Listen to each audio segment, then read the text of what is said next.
आता बातमी आहे तापमानासंदर्भात। मुंबईच्या तापमानात घट झाली आहे। हवामान विभागाच्या सांताक्रूज केंद्रामध्ये रविवारी 15.7 अंश सेल्सिअस इतक्या तापमानाची नोंद झाली आहे। हवामान विभागाच्या माहितीनुसार गेल्या अनेक वर्षांनी नोव्हेंबर महिन्यामध्ये मुंबईत 16 अंशांखाली तापमान गेलंय।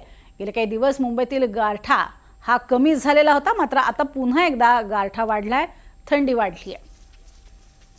त्यामुळे मुंबईकरांना पुन्हा एकदा हुडहुडी भरतीये। या संदर्भात आढावा घेतलाय आमचे प्रतिनिधी देवेंद्र कोल्हटकर यांनी। तापमानात घट झालेली आहे, त्यामुळे मुंबईकर जे आहेत ते गुलाबी थंडीचा अनुभव घेऊ लागलेले आहेत। मुंबईत कालपासून गारवा जाणवू लागलेला आहे। हिवाळ्याला सुरुवात झाली तरी मुंबईत फारशी थंडी जाणवत नव्हती, मात्र 2 दिवसापासून तापमानात घट झाल्यामुळे मुंबईकर जे आहेत ते या सगळ्या गारव्याचा अनुभव घेतात आहे। रविवारी 15.7 अंश सेल्सिअस किमान तापमानाची नोंद झाली। विशेष म्हणजे शनिवारी सांताक्रूज येथे 21.8 अंश सेल्सिअस किमान तापमान नोंदवले गेले होते। म्हणजे अवघ्या 24 तासात किमान तापमानात 6 अंशांनी घट झाली। हवामान विभागाच्या माहितीनुसार गेल्या अनेक वर्षांनी नोव्हेंबर महिन्यात मुंबईत 16 अंश खाली किमान तापमानाची नोंद झालेली आहे।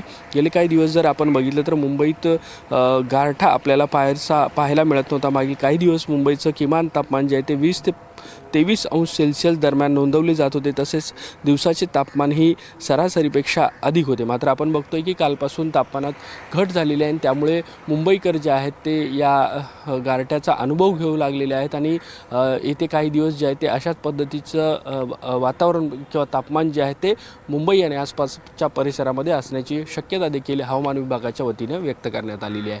व्हिडिओ जर्नलिस्ट गौरव नाईकसह मी देवेंद्र कोल्हटकर, NDTV मराठी, मुंबई।